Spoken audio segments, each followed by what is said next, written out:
Dobro večer, dečki. Jeste čuli da se događa nešto tamo, 500 metara dalje? A ti znaš da su kolokvi idući tjedan? Kolokvi su idući tjedan, idu u pisku. Brucifer gori, doslovno, 40. Kako vi inače ščilate se? Udahnemo, izdahnemo, pustimo zvuk i pustimo vjetar. Jel vi mislite da sa povećanom cijenom privatnih imovina mladi neće moći više suosjećati s pjesmom Kuća? Wow. Hodaj prema naprijed.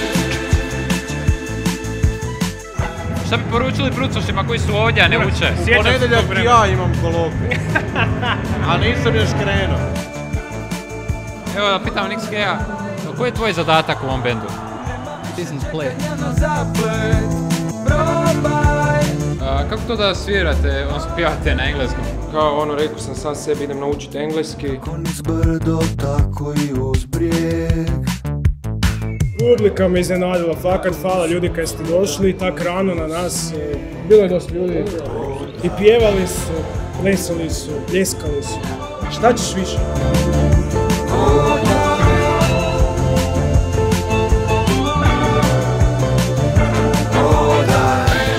Znači kraj ljeta, to je negdje tvoje udarno vrijeme. Pa nije. Ja sam ti više jesen, zima. Odakle ime Z++? Joj, čuo sam, sam zaboravio iskreno. I ja isto. Je li to neki programski jezik ili? Zove se Zvonimir i nadi želi pogledati C++. Lege, svaka čast. Lege! Hodaj. Je tvoj život više birtija ili pustinja? Birtija uvijek. Ne, vikendom birtija, ali preko tjedna pustinja, ali može tako. Moj život je birtija u pustinji. Jel znaš ti ko nastupa večera? Mašinko, na to idem. Je vaš život više pustinja ili birtija? Pustinja. Gosti. Pustinja. Gosti! Jeste čuli da ima jedan tajni izvođač večeras? Niste nešto našli pa ćete nekog gurnuti u zadnji čas. Upitnik. Da. Šta ti misliš ko će biti? Pa ja mislim da će biti neki papak. Da, ja sam iznenađenje na drugom stage.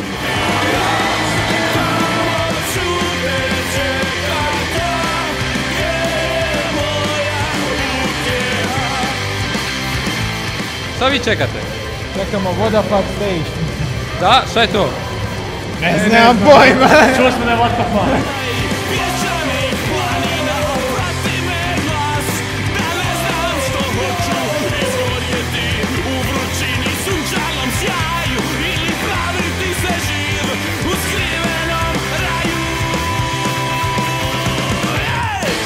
Cijeli svijet je pustinja, u pustinji je birtija.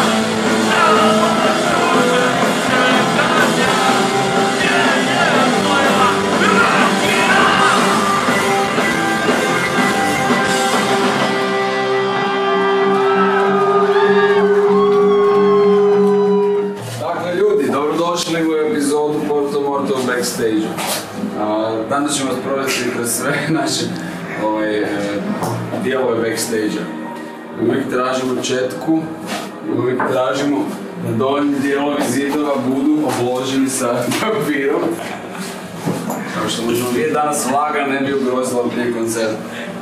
Isto tako paket marama, koje moraju biti ove maramice koje inače baš idu u toalet. I završavamo nezavisne umjetnike. Ovo je naslikala Rokova sestrična Lidija. I Bog me Jägermeister, to mi je najdraže piće na svijetu. Pusa, čao!